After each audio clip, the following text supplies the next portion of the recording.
white's objective here is to either live based on these eye space or connect with the outside. Either will count as success. So if white tries to make two eyes with this eye space, that's not possible because the eye space is just too small. And that is why white can look to black's weakness in this shape. And the most intuitive move might be the push, but the pushing doesn't really work. Right now, if white plays here, it's not sente, it's not threatening to connect back. Similarly, pushing from this way will not work, right? So the pushing move, again, is something you should be careful about. If you're not sure if it works, don't play it without calculating. The key move in this shape is this wedge move. It seems pretty hopeless, but actually it works.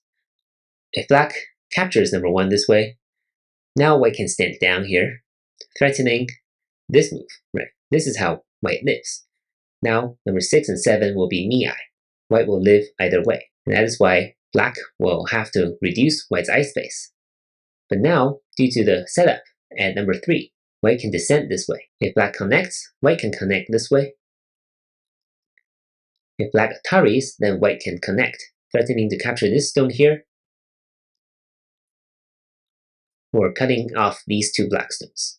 So the best thing for black to do is to save these stones and allow white to connect. Similarly, if white descends as the first move, it's the same result. White can still get to play this wedge. It'll be very similar. There's just no way for black to cut white off after number 3. You can try some of the other variations on your own and let me know if you have any questions. Good luck, and thank you for watching.